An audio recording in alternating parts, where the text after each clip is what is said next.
Bom dia. 21ª aula do curso de Superfícies de Rima, e estamos caminhando para o final do curso. E a gente vai mudar um pouco de tema, né? Sair do estudo das superfícies de rima compacta para discutir o chamado teorema de uniformização. Então, deixa eu começar com um pouco de história, né?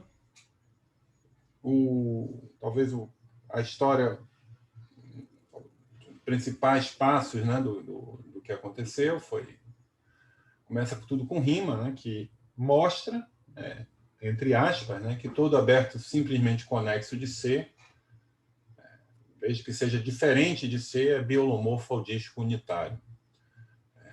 A prova que ele apresenta não era completa, não era convincente, baseada no princípio de Dirichlet, que a gente vai discutir um pouco mais adiante durante a aula, mas já apontava na direção do que se chamava teorema de uniformização.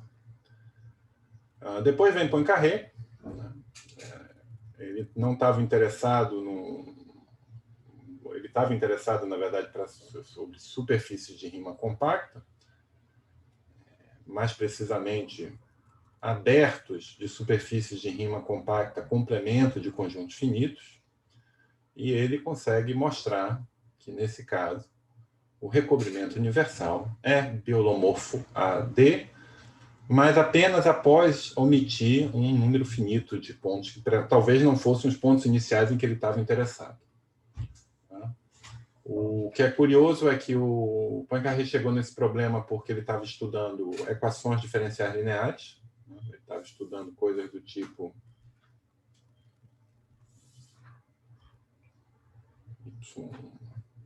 N mais somatório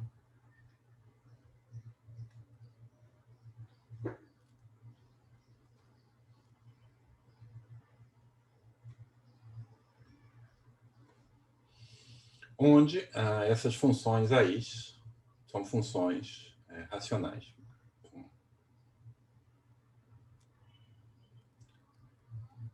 O ponto todo é que se sabia na época, né, isso aqui são equações diferenciais lineares, né? Então, se você tem num ponto, você tem uma solução,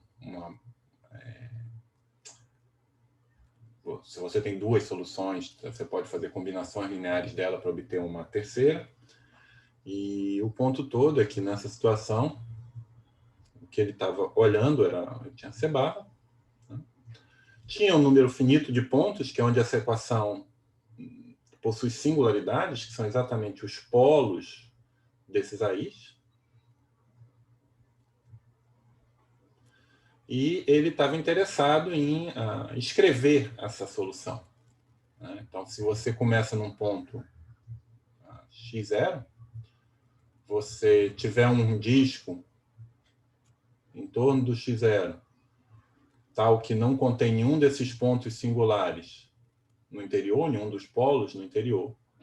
Então, aqui nesse disco, é bem sabido, e não é muito difícil de mostrar, que uma equação desse tipo admite uma solução por meio de série de potências. Você simplesmente escreve a série de potência candidata, uma série de potências para poder resolver essa equação, substitui aqui e resolve recursivamente para determinar a série de potências, saber a convergência, etc, etc.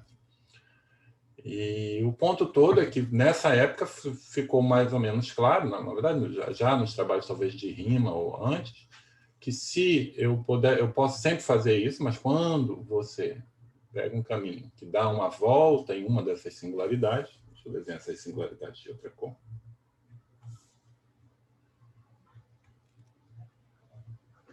Isso aqui são os polos de aí. Você começa a ter um fenômeno de monodromia, né? De quando você retorna, fazendo, digamos, a continuação analítica dessa solução, o que corresponde simplesmente a repetir o procedimento, né, desses pontos, usando como dado inicial a solução que você obteve no aberto, no disco anterior. Você, quando retorna, você não retorna na mesma, mas retorna via uma transformação linear. não retorna na mesma solução, mas retorna em outra, via uma transformação linear. E eu acho que aqui também é um momento em que começa a ficar claro que por trás dessa história tem um grupo, né, o grupo fundamental. Foi algum momento que o Poincaré começa a ver que existia um grupo fundamental. E ele, para poder acabar com o problema do grupo fundamental, a ideia era, ao invés de considerar a sua equação C barra menos o número infinito de pontos, era conseguir um mapa do disco em C barra, que seria o que hoje a gente chama C barra menos esse conjunto finito de pontos, o que hoje a gente chamaria de aplicação de recobrimento de C barra menos esse número finito de pontos. Ele não consegue mostrar isso para qualquer conjunto C barra, mas qualquer subconjunto finito de C barra, mas o que ele consegue mostrar é que, incluindo talvez alguns pontos extras, ele consegue construir essa aplicação de recobrimento.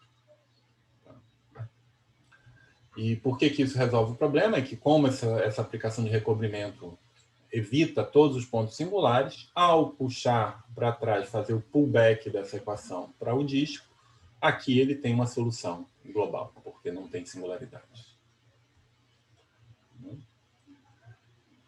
Logo depois, o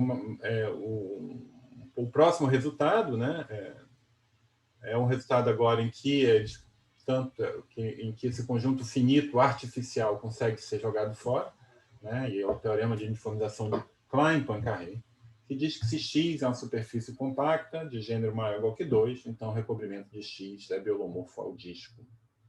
Tá?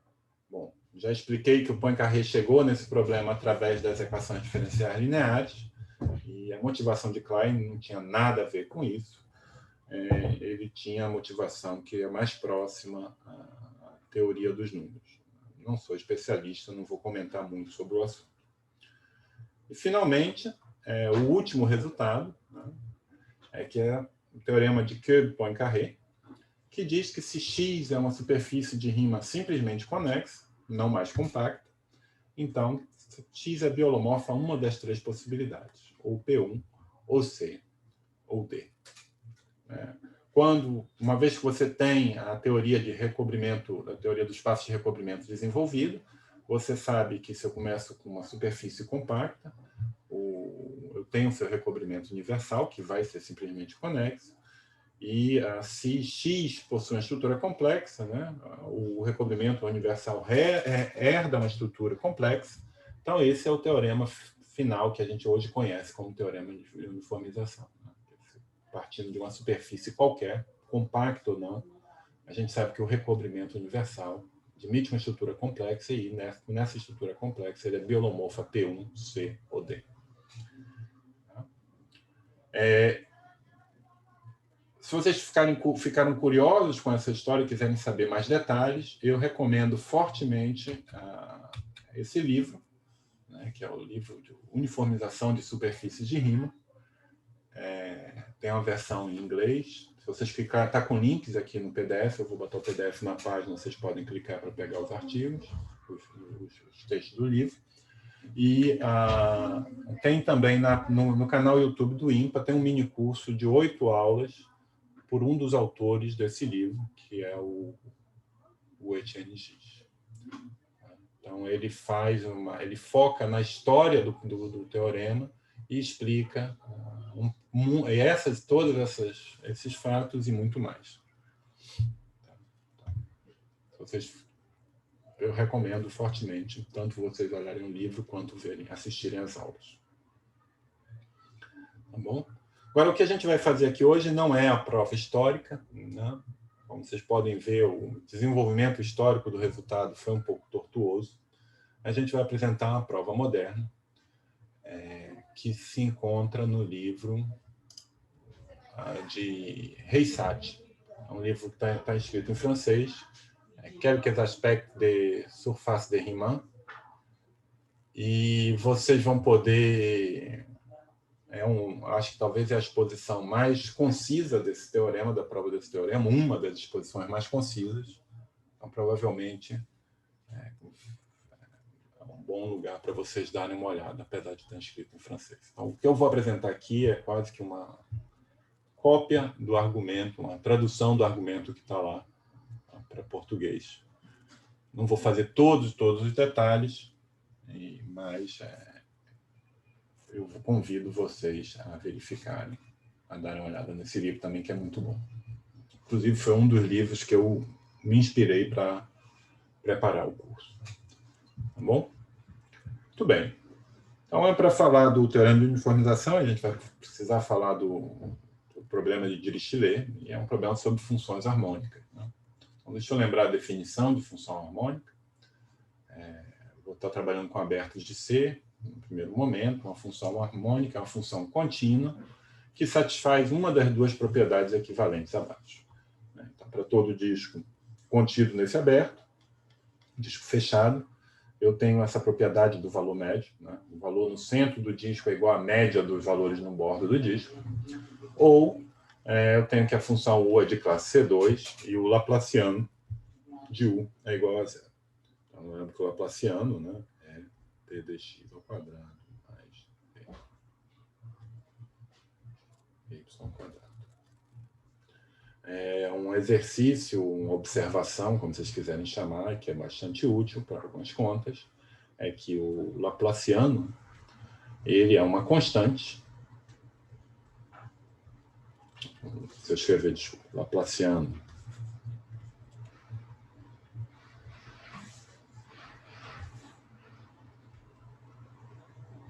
se eu escrever o Laplaciano dx, o é de dy, então isso é a constante de t bar. Quer dizer que quando eu aplico isso a uma função f, é a mesma coisa que isso.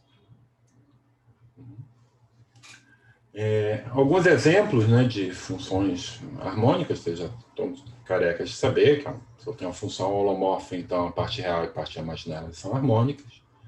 E, além disso, se U é harmônico e F é holomorfo, então a composição de U com F é harmônica. Agora, isso permite, então, essa última propriedade permite definir funções harmônicas em superfície de rima. Né? A gente define uma função harmônica em uma superfície de rima se ela é harmônica em qualquer uma das cartas da superfície, em uma ou em qualquer uma. Bom? Então, o problema de Dirichlet, né, é o seguinte problema. Eu vou considerar um aberto D contido numa superfície de rima, que X é uma superfície de rima. E eu vou considerar um aberto conexo contido em X. E uma função F definida no bordo desse aberto, contínua e limitada.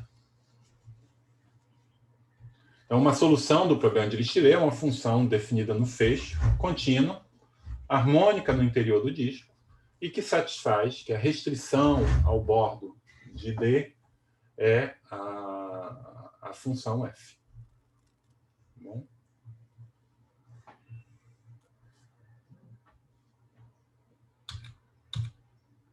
No caso do disco unitário, né, quando eu tenho o disco, a solução do problema de Dirichlet é bem conhecida, já era conhecida da rima, por rima, e não tem muita dificuldade.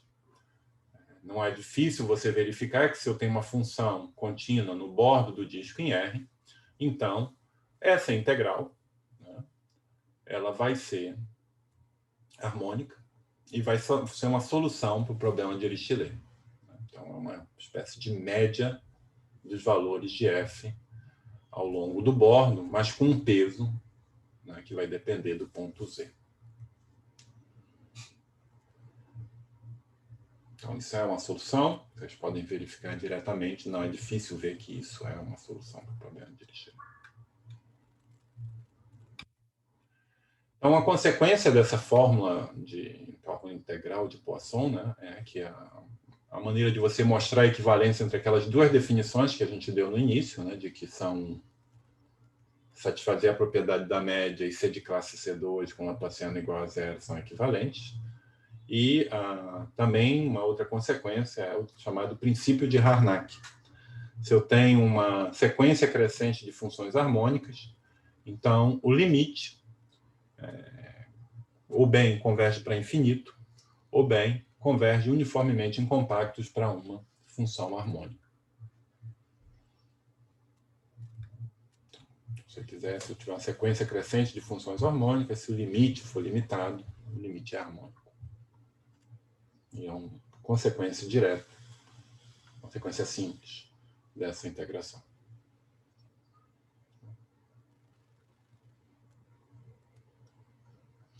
Muito bem.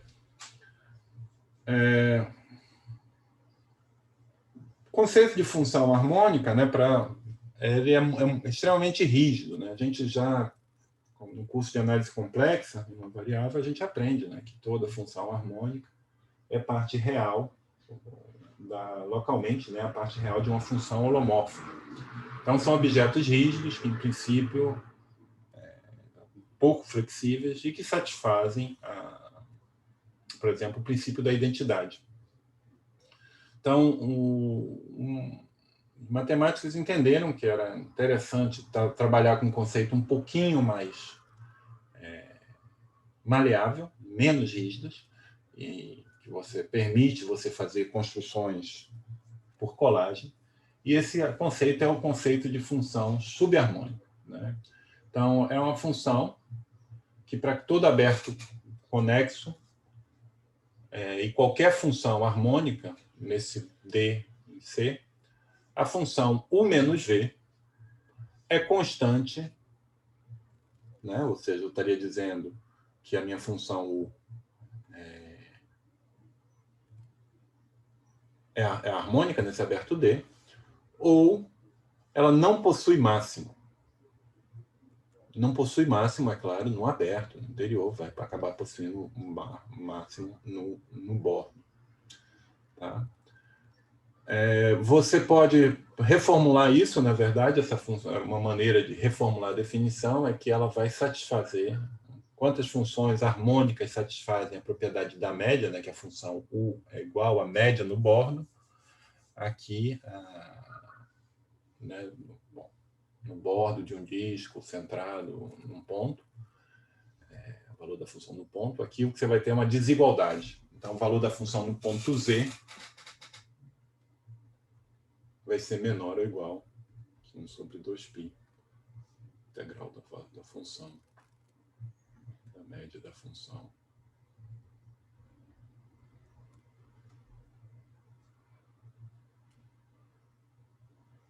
Não sei se tem 2πr, vou deixar assim como R aqui. E vai ser menor que a média da função no bordo.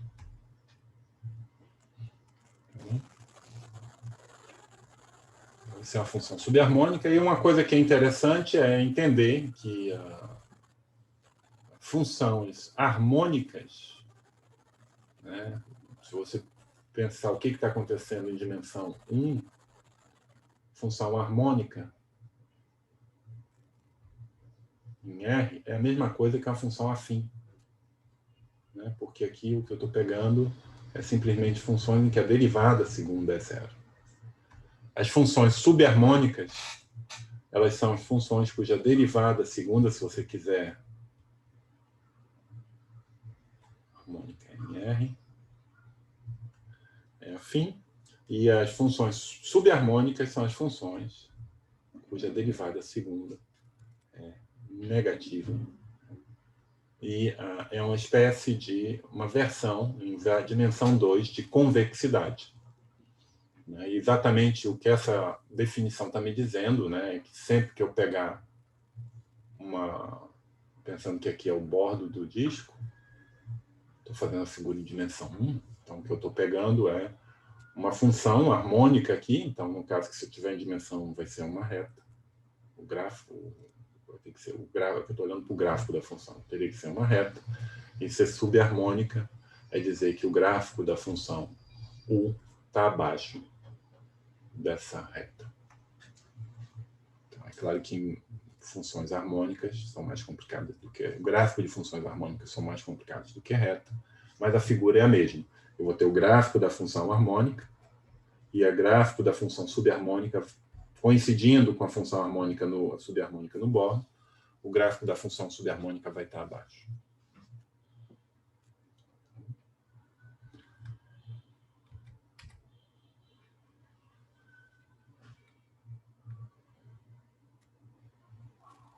Bom, deixa eu só fazer por que essas coisas são mais maleáveis. Se eu tenho U e V funções subharmônicas,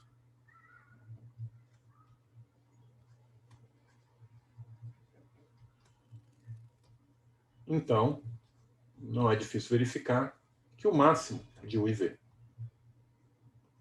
ou seja, a função que envia x no máximo de ux vírgula vx, também é subharmônica.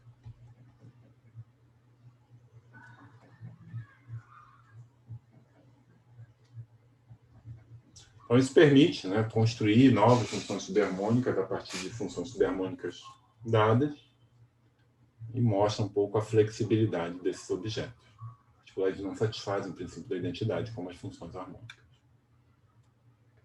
Uma outra construção que é útil para funções harmônicas é a seguinte, né? Então, começa com a superfície de Riemann, né? Eu vou considerar um disco conforme, ou seja, imagem de um disco via uma carta dentro de X. Eu vou pegar uma função qualquer. Então, a gente vai definir o de D de X para R como o seguinte. Eu vou definir essa nova função como valor de X, de D fora do disco. Então, aqui está a minha superfície de Riemann. Aqui está meu disco D. Então, fora de D é a minha função anterior. E no interior de D, ela vai ser dada como a solução do problema de Dirichlet para a restrição da minha função U ao disco D. E uma coisa que você pode verificar é que se eu tiver uma função subharmônica, se U for subharmônica,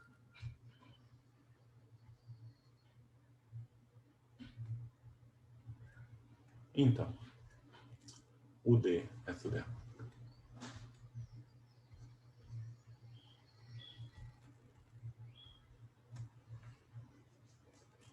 Então, dada uma função subharmônica, você pode alterar ela para ela virar harmônica, ou num disco.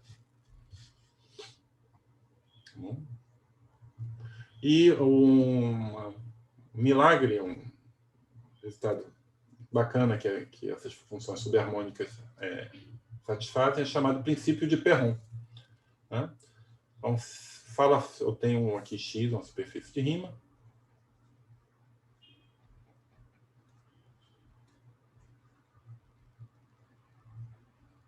E eu vou considerar uma família não vazia de funções subharmônicas de X em R. Então, esse F aqui é uma família F X em R. F subharmônica. Isso aqui está contido no conjunto de todas as funções subharmônicas de X para R. Então, a gente diz que essa família é uma família de Perron se ela satisfaz essas duas propriedades. Para todo disco conforme e toda função pertencente à família, a alteração dela, U de D, também pertence à família. E a segunda propriedade é que se eu tiver duas funções U e V em F, então existe uma W em F que é maior ou igual que o máximo de U para V, U e V. E o princípio de Perron, que é um teorema, né, diz que se a função sup de todas, né, então isso aqui é a estrela de X, sup pertencente a F de X, se essa função é finita, ou se essa função U estrela, que está bem definida, é finita, então ela é automaticamente harmônica. Certo? Eu verifico vocês a darem uma olhada na prova no livro, no ReiSat. Não é muito complicado. A prova é 2 parágrafos. Podem tentar demonstrar também diretamente.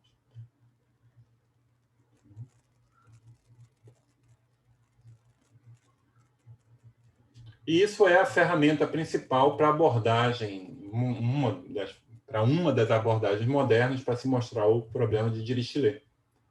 Né? Porque você pode fazer o seguinte: você começa com uma superfície de Riemann qualquer e um conjunto Y aberto em X com a função contínua e ilimitada definida nesse bordo.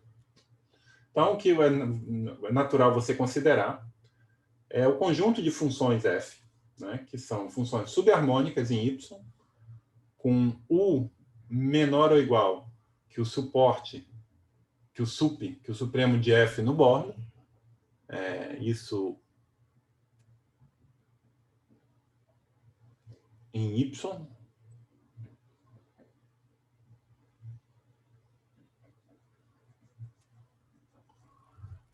E que U seja menor do que a F no bordo de Y. Tá bom? Então, o que acontece é que o princípio de Perron nos dá que essa função, o F, definida como sup dessas coisas, percebam, o sup é necessariamente finito porque essa família é limitada. E é uma família não vazia porque contém constantes, né?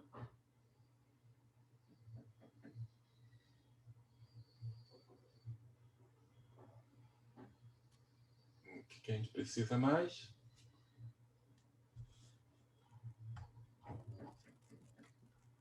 Opa.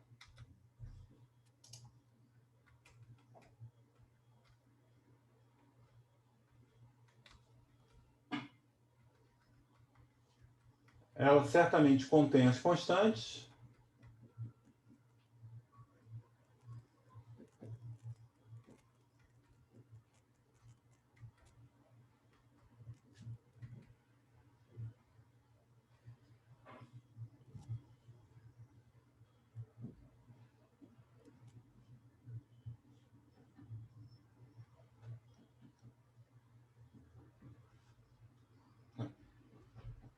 E, portanto, é não vazio. Agora, uma coisa que a gente tem que observar é que o princípio de Perron não diz nada sobre o comportamento de UF no bordo. Então, em particular, você poderia até pensar que esse conjunto Y é uma coisa horrível, né? Você poderia pensar que sei lá, posso pensar que o Y é o disco menos conjunto bem complicado. E não tem, fica difícil você dizer alguma coisa sobre o comportamento da função no bordo, mas para poder você dizer alguma coisa no bordo, você restringe a classe de bordo. Então, você diz que um ponto do bordo é regular, né? Então, aqui eu estou com Y, estou pegando um ponto X. Eu vou dizer que ele é regular se existe uma vizinhança U, uma função beta contínua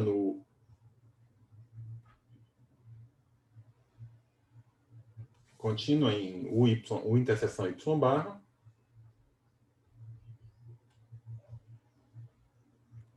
que seja subharmônica aqui no interior, menor que zero, fora de x, e igual a zero em x. E, com isso, quando você tem essa fronteira regular, pode-se demonstrar, vocês podem encontrar a prova no livro, que se x pertence ao bordo de y é um ponto regular, então o limite daquela função que a gente construiu, usando o princípio de Perron, é justamente a minha função f de x. Então, isso permite, né, esse resultado resolve o problema de Dirichlet para bordos, para domínios com fronteira regular. Tá bom? E essa é a ferramenta principal usada para essa demonstração, que é apresentada pelo Reisat do Teorema de Uniformização. Então, o argumento se divide em 3 classes, né? 3 classes de superfície de rima, que são chamadas superfícies de rimas elípticas, que são as superfícies de rima, a mesma coisa, compactas. Hiperbólicas, que são as superfícies de rima que admitem uma função subharmônica limitada superiormente. Uma vez que ela é limitada superiormente, eu posso diminuir o sup para que ela seja menor que 0. Né? Lembra que o sup não é atingido, porque funções subharmônicas elas satisfazem o princípio do máximo. Não tem máximo. Né? Segue da definição. E uma função, a gente diz que a superfície de rima é parabólica, se não é compacta, e toda função subharmônica limitada superiormente é constante. Então, eu vou dar alguns detalhes da demonstração no caso hiperbólico e vou deixar para vocês lerem os outros casos. Então, o caso hiperbólico, o argumento ele é baseado na existência do que se chama função de Green. O que é uma função de Green? Então, a função na superfície de rima x, definida no complemento de um ponto P, que é harmônica, tá bom? Nesse complemento, estritamente positivo, e é tal que g de z mais log de z possui singularidade removível em P, para qualquer função local z, tal que z de P igual a 0. E, além disso, g de z é minimal com respeito a essas propriedades. Então, pode causar um certo desconforto essa definição, mas deixa eu dar um exemplo que eu acho que esclarece e motiva a definição. É um exemplo essencialmente trivial, mas que eu acho que esclarece bastante. Então, o exemplo é o seguinte. Pega um biolomorfismo, supõe que X é biolomorfodístico, e seja F um biolomorfismo que envia o P no 0. E a gente toma G de Z como menos o log da norma de F de Z. Então, essa função é uma função de Green. Você tem que mostrar que se eu tiver um outro candidato, certamente essa função ela é harmônica fora do 0, né? Porque parte real de uma função holomorfa. No 0, quando eu somo log de z, ela vira log de f de z, ela vira função nula. E ela é certamente maior do que 0, porque eu estou assumindo que a imagem de f está contida no disco unitário. Então, aqui só tem números complexos com norma menor que 1. Então, a única coisa que resta verificar é que ela é minimal com respeito a essas propriedades. Então, se eu tiver uma outra função g', então a diferença é harmônica. Tá? E essa g'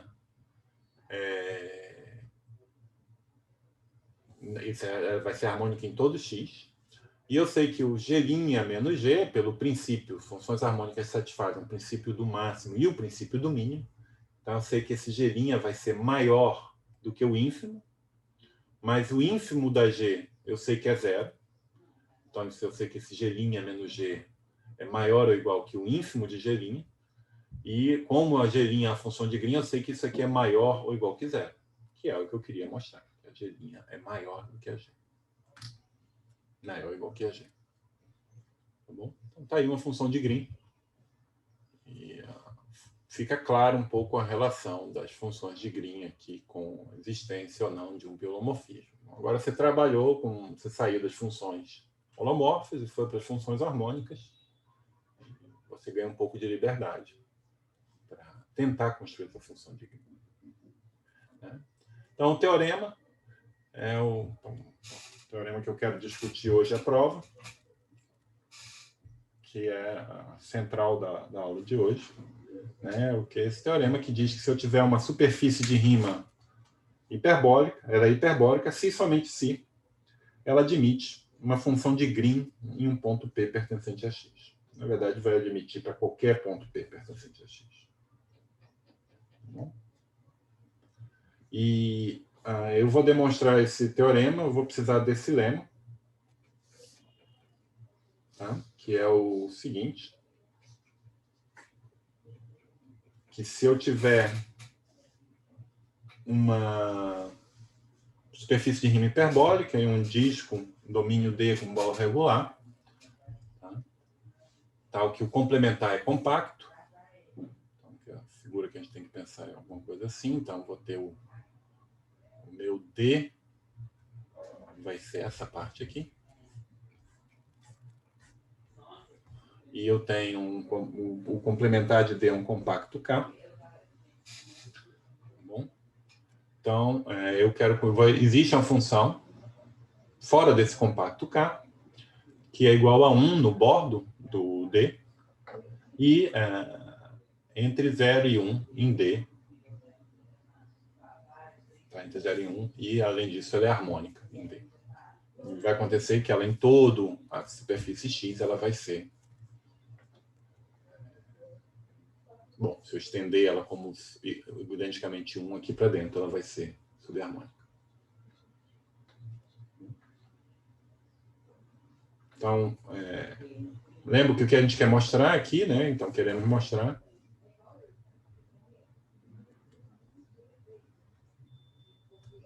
a existência de O de X menos P em R, harmônica,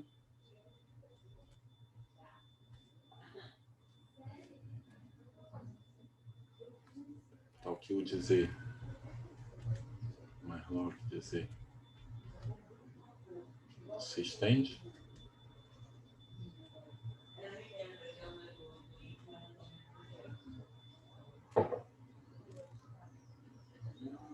Harmônica positiva, onde Z se estende.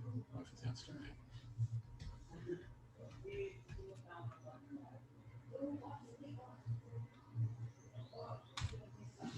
Tá, então vamos começar mostrando o lema. Tá, o enunciado está aqui para a gente não perder de vista.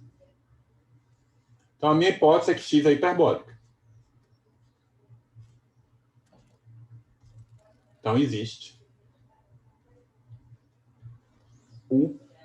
ou existe função subharmônica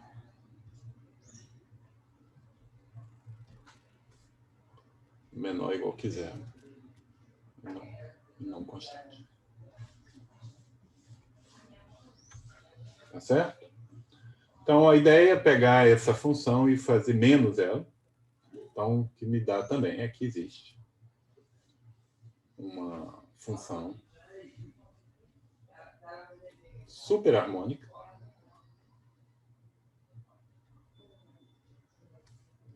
positiva, não constante. Agora, o que vocês podem ficar? Mas o que é superharmônica? Uma função é superharmônica se menos ela é subharmônica. Ou então, se você quiser usar a definição por meio das desigualdades, é que ela satisfaz a desigualdade da média, mas o valor da função é maior ou igual que o valor nos outros pontos. Tá certo? Então, mas vai ser conveniente trabalhar com a função menos a função subharmônica, então existe a função U superharmônica e não constante. Multiplicando essa função por uma constante positiva, eu posso assumir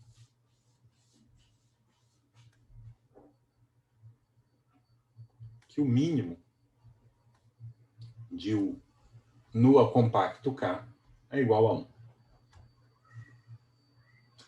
Bom, funções subharmônicas não possuem máximo. Logo, funções superharmônicas não possuem mínimo.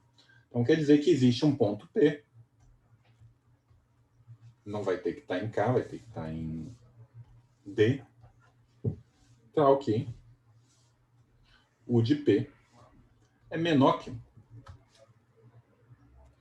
bom? Então, eu posso trocar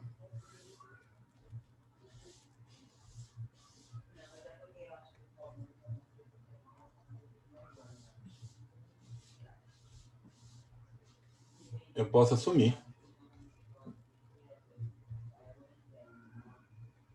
que U restrito a K é identicamente 1.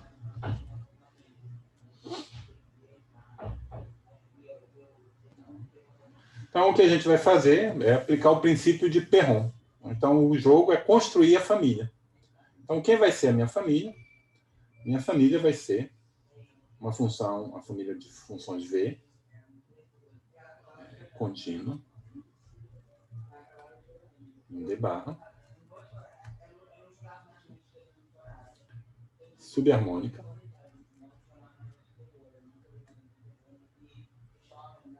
e menor ou igual que U em D.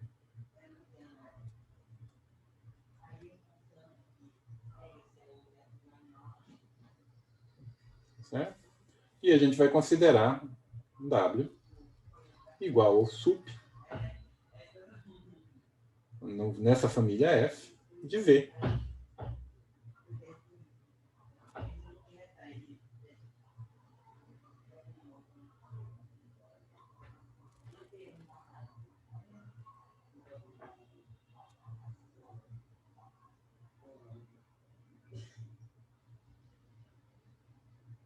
Então, a afirmação é que esse W satisfaz essas condições. Né? Vai ser igual a 1 no bordo de D, e vai estar entre 0 e 1 em D, e vai estar e vai ser harmônica. Estava até aqui. Então, o que a gente tem que mostrar? Primeiro, tem que verificar que F é uma família de Perron.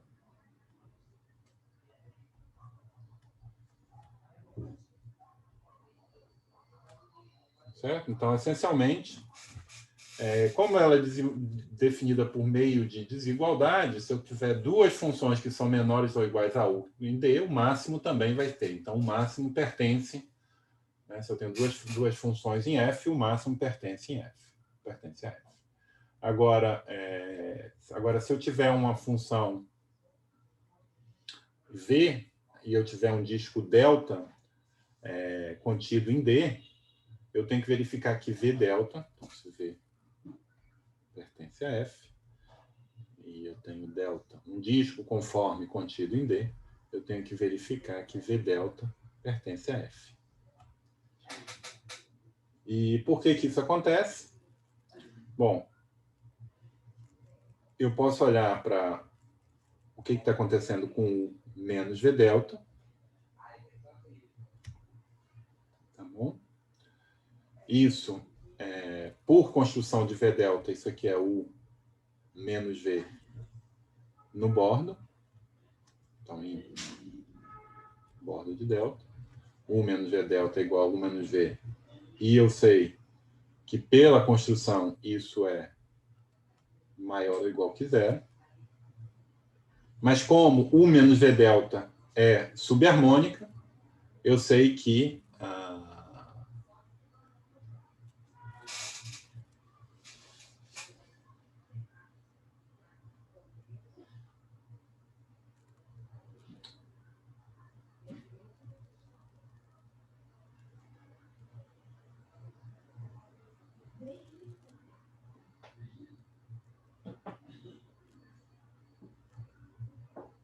como U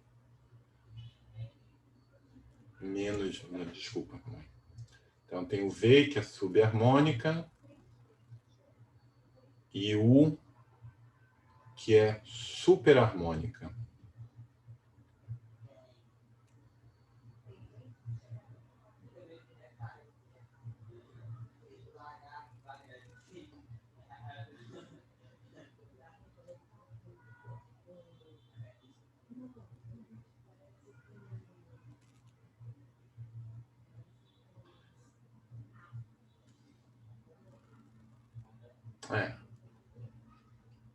Isso. Então, essa função é superharmônica, ela é maior ou igual que 0 no bordo, mas, como isso aqui é uma função superharmônica, isso satisfaz o princípio do mínimo. Então, no interior do disco delta também vai ser maior ou igual que 0.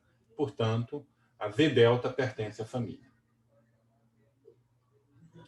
Tá certo? Então, é uma família de Perron. Esse sup faz sentido. Resta mostrar que W é igual a 1 no bordo de delta.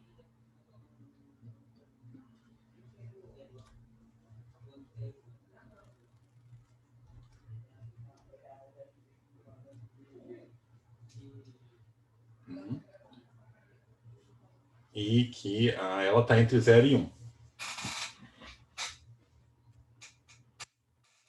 Tá bom? Então, vamos ver aqui a situação. Eu estou aqui com K. Eu tenho X. O D aqui está fora. E eu tenho X. Então, seja agora, então, D', contendo K, um aberto, um domínio, né, com bordo regular e com fecho compacto.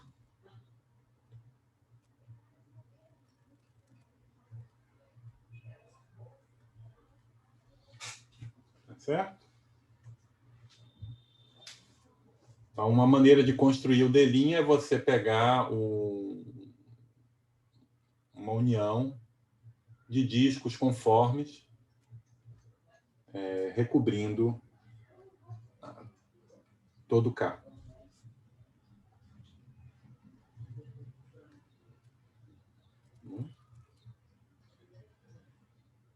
E vamos considerar V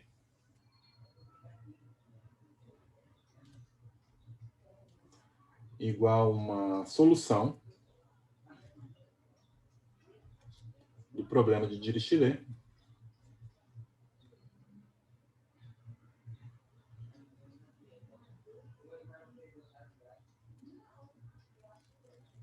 O problema de Dirichlet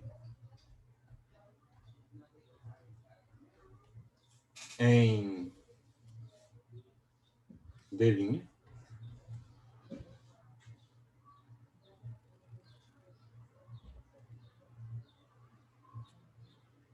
menos K, que vai ser da seguinte maneira, que eu vou pedir que seja igual a 1 no bordo de K e igual a 0 no bordo de D'. E eu vou estender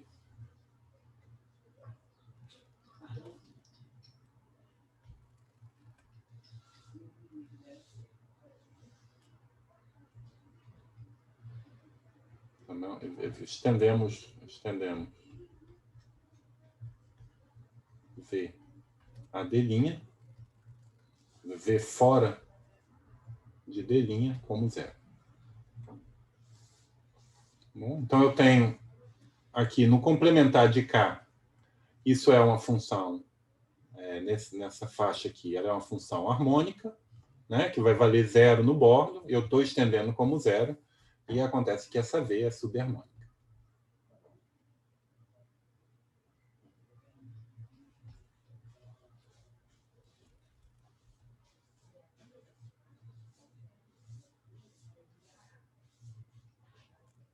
E note que V menos U, né, como essa U era superharmônica, ela menos ela é subharmônica, a soma de duas funções subharmônicas é subharmônica, ela é menor ou igual que 0 fora de D'.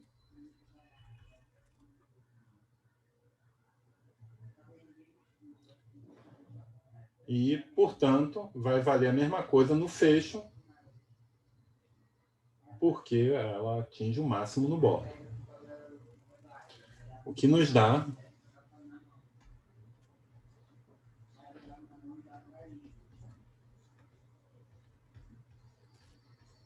pelo princípio do máximo, né?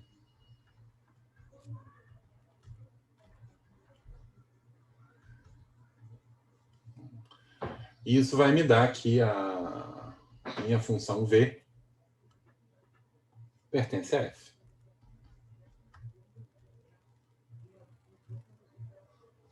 Então, aqui eu tenho aqui a V, é menor ou igual que W, que é, por sua vez, menor ou igual que U.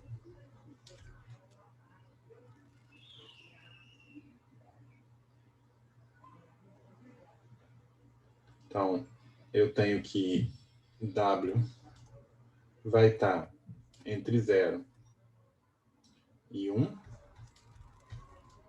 em D barra, e a W é identicamente igual a 1 no bordo de K.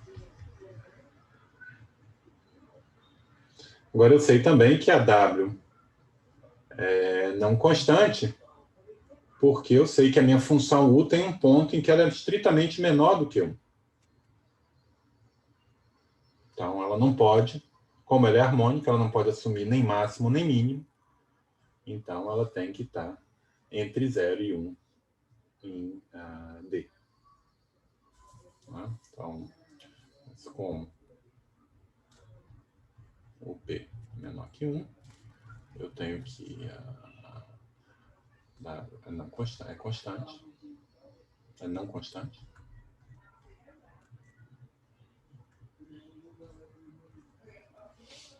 Certo? E não admite nem máximo como. Não admite nem máximo nem mínimo. No aberto D, temos que W está entre 0 e 1 em D.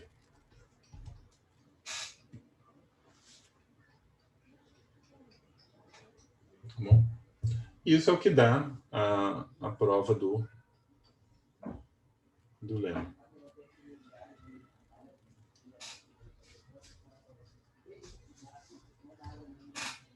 Bem? E com esse lema a gente já pode partir para a prova direta do teorema, né, que é que toda superfície de rima, uma superfície de rima hiperbólica é hiperbólica somente se ela admite uma função de Green. Bom? E, então tem uma direção que é simples, né, que se ela admite uma função de Green, então ela é hiperbólica.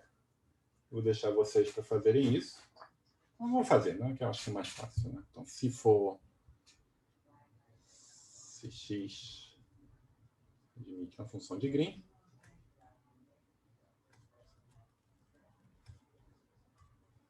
então vamos lembrar o que é a função de Green. A função de Green ela tem que ser positiva, né? Então vamos fazer aqui uma caricatura do que seria uma função de Green.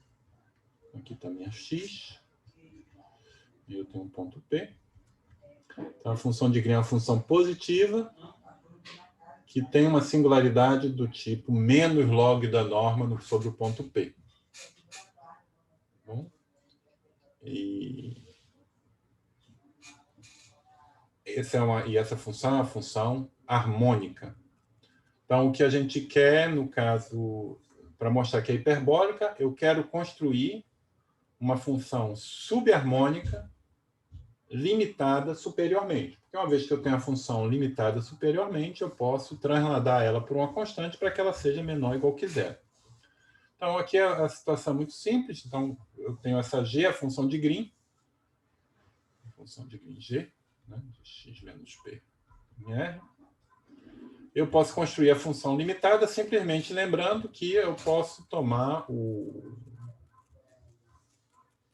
mínimo, né,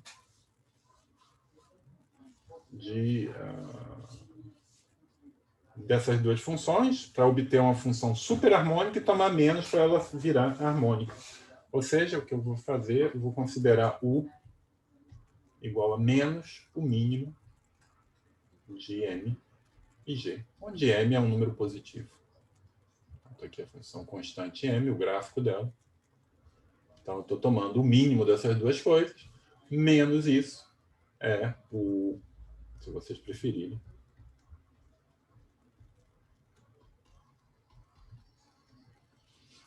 então isso é uma função subharmônica, menos G é uma função subharmônica, pelo menos fora do ponto P, e esse máximo vai ser uma função subharmônica que vai ser negativa.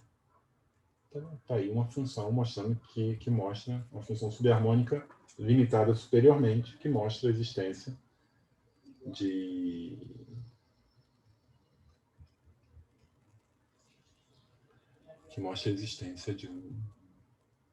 mostra que a superfície é hiperbólica. Então, a parte o não trivial é a recíproca, né, que se x é hiperbólica, então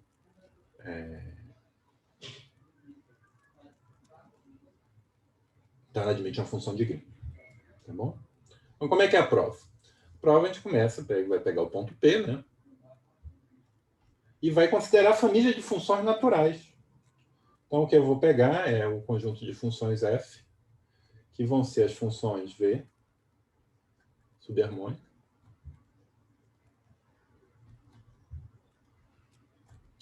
positivo,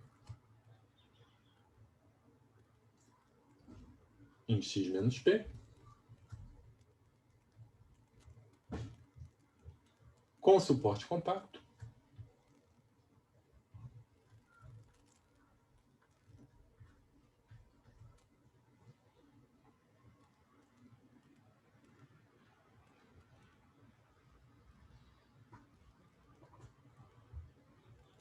tal que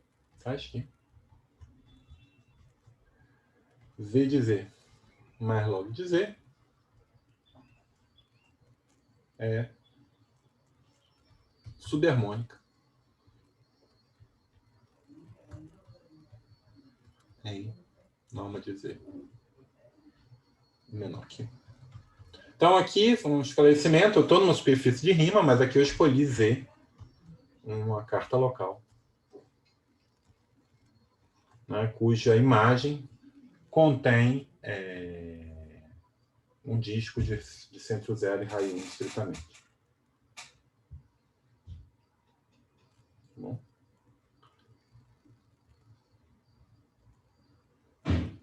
Então, o jogo todo é mostrar que essa função vai funcionar. Que eu vou poder aplicar o princípio de Perron para esse f. Tá bom? Então, eu preciso mostrar, primeiro primeira coisa eu tenho que mostrar que f é diferente de vazio. Tá? Em todos os outros exemplos que a gente considerou anteriormente, era trivial mostrar que f era diferente de vazio, porque as constantes estavam lá dentro. Mas agora isso aqui não impede que as constantes estejam. Mas o que você pode fazer? Você pega a função menos log de z. Né? Então, para mostrar isso, você considera menos log de z. No disco, a função que é isso, se x, se a norma de z é menor ou igual que 1, e 0, se a norma de z maior que 1. E aí depois você estende para toda a superfície. Né? Então, aqui implícito em toda essa discussão, eu estou fixando um ponto P e eu estou com uma carta aqui, né? Que vai, digamos que a imagem seja o disco de centro zero e raio 2. Eu estou olhando para essas coisas aqui. Centro zero e raio 1. Tá bom? Bom, isso tá ótimo. Agora, o que é claro que essa f, né? Perceba que isso aqui é uma família de funções de x menos p em R. Tá? Então, se eu considerar um disco contido em x menos p, ele não vai dar uma volta em torno do p. Então, essa condição não vai ser afetada quando eu faço aquela harmonização, né, de substituir a v por v delta, ou vd. E também, se eu tomar o máximo, não vai alterar todas essas propriedades. Então, essa é uma família de Perron.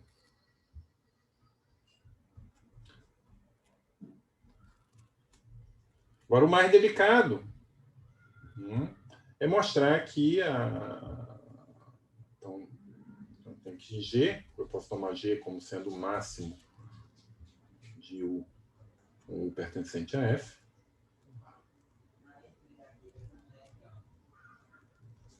Vou botar isso.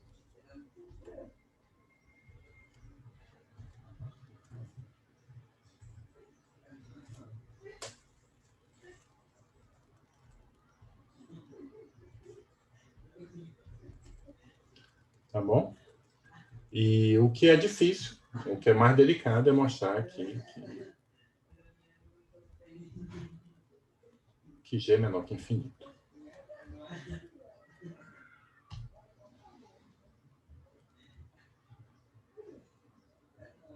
Bom, então esse vai ser o trabalho essencialmente vai ser a parte delicada da prova, é mostrar que essa função G é limitada superiormente. Como é que a gente vai fazer isso? Né? Então, seja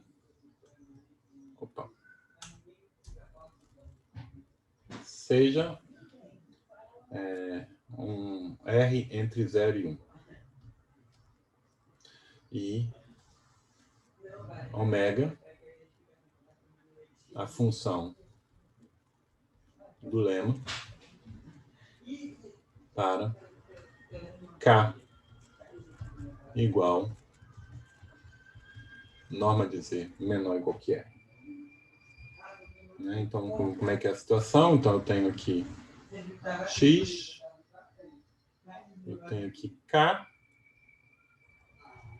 que é um pequeno disco menor ou igual que 1, de modo menor ou igual que R, e eu tenho uma função ômega, tal que ômega é restrito ao bordo de K é igual a 1, e ômega está entre 0 e 1 em x menos k. Além disso, ômega harmônico em x menos k. Bom, esse foi o que o lema nos deu. E vamos tomar, seja V pertencente a F. E vou tomar como VR o máximo na norma de Z igual a R de V.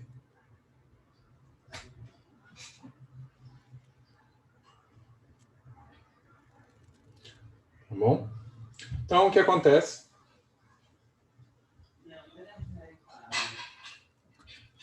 É que VR vezes ômega de Z, né? Lembra que no bordo de K, essa quantidade é simplesmente o VR, porque o W de Z é maior que zero. Então, eu sei que VR é maior ou igual, o VR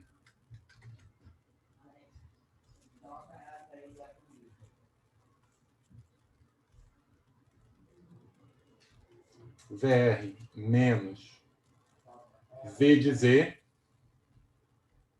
é maior ou igual que zero no bordo de K. Portanto, vai ser maior ou igual que zero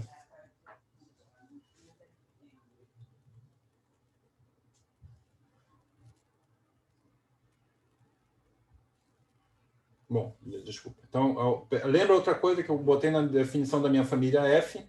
É que essa V tem suporte compacto.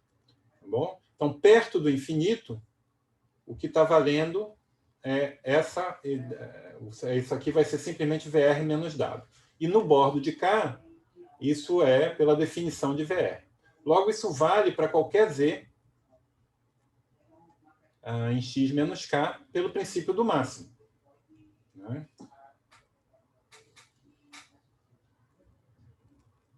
Agora, como V de Z mais log da norma de Z é subharmônica,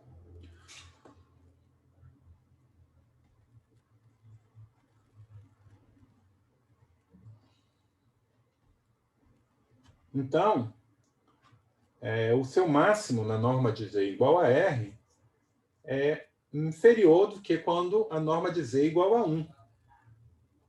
Portanto, eu tenho que VR mais log de R, novamente o princípio do máximo, é menor ou igual que V1, que log de 1 é 0, e isso é menor ou igual que VR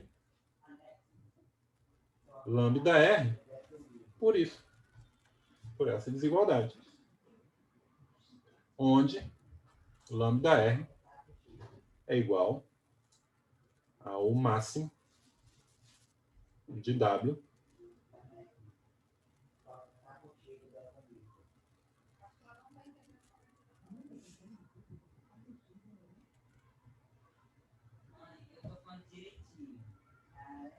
quando norma de Z igual a 1.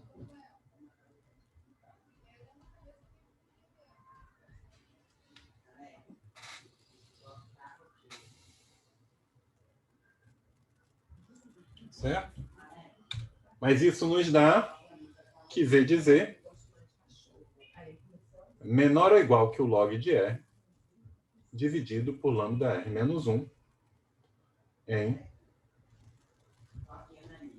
norma de Z igual a R. Mas o princípio do máximo diz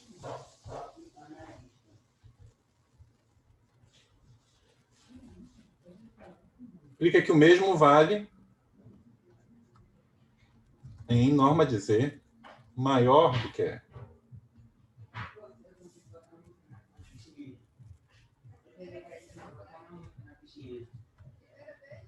Eu consegui botar na bichinha. Não, mas é muito difícil botar na bichinha. Tá bom? E perceba, com isso a gente conseguiu limitar a V de Z. Então, que isso nos diz que a G, que é o sup de U em F, é finita, é limitada. Limitada em compactos.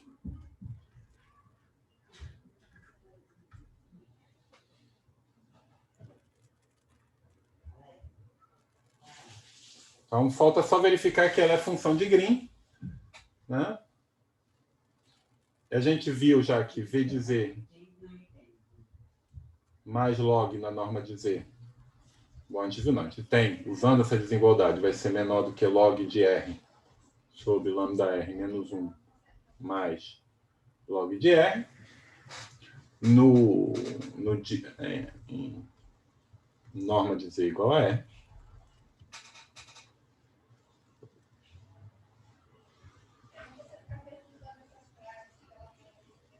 Bom, então, isso vai ser verdade. Agora, como isso é uma função, por definição, essa V de Z é harmônica, como vale em norma de Z igual a R, vale norma de Z menor do que R.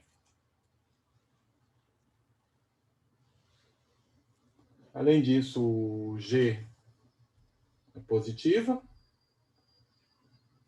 pois G é maior ou igual que zero e não é constante, né? Porque a G é maior do que menos log de Z. E só falta mostrar a minimalidade. E da minimalidade, se eu tenho um outro candidato, então a diferença fora do... Né, se G' é outro candidato,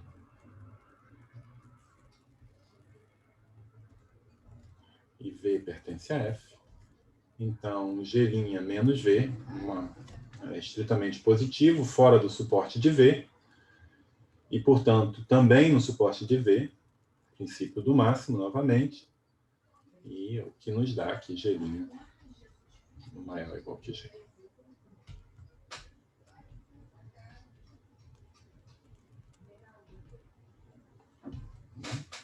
Então, isso é a prova de que uma superfície de rima hiperbólica admite uma função de Green. Eu não vou discutir, eu não vou demonstrar o caso não hiperbólico, só quero dar um enunciado, só que, por favor, vou enunciar o que se demonstra, né?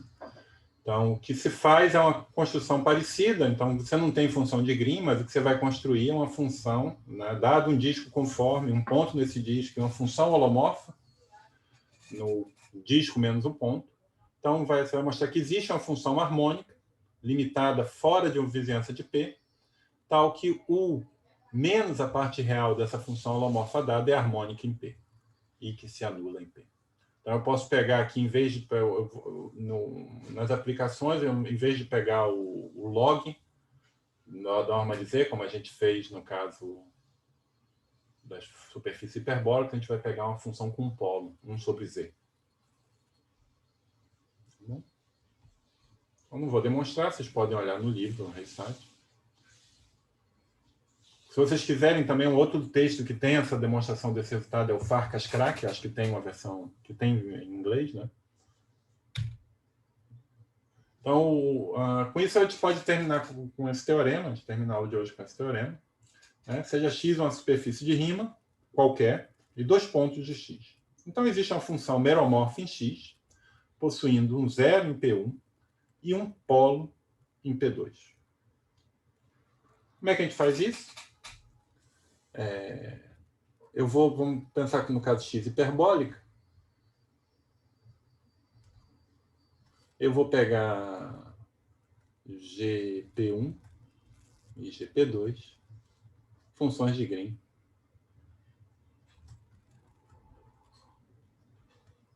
Correspondentes.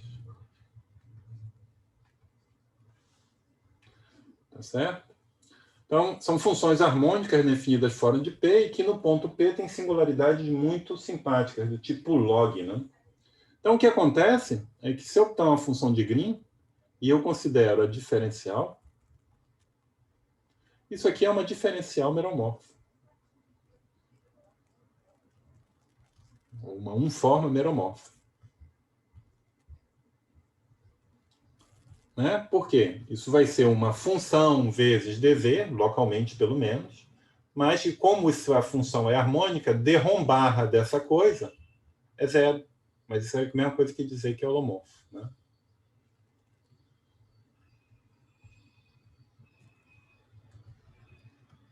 Isso segue da harmonicidade. Tá bom? Então, e além disso, você sabe que ela perto do ponto P1, isso é a log da norma. E o que é a d-rom do log da norma? É alguma coisa, talvez aqui tenha uma constante, dz sobre z.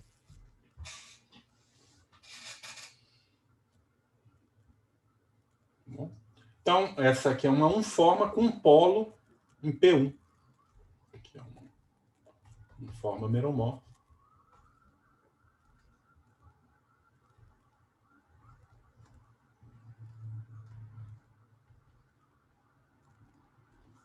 E ela é holomorfa em todo outro lado. É a mesma coisa se eu pegar a d-rom GP2.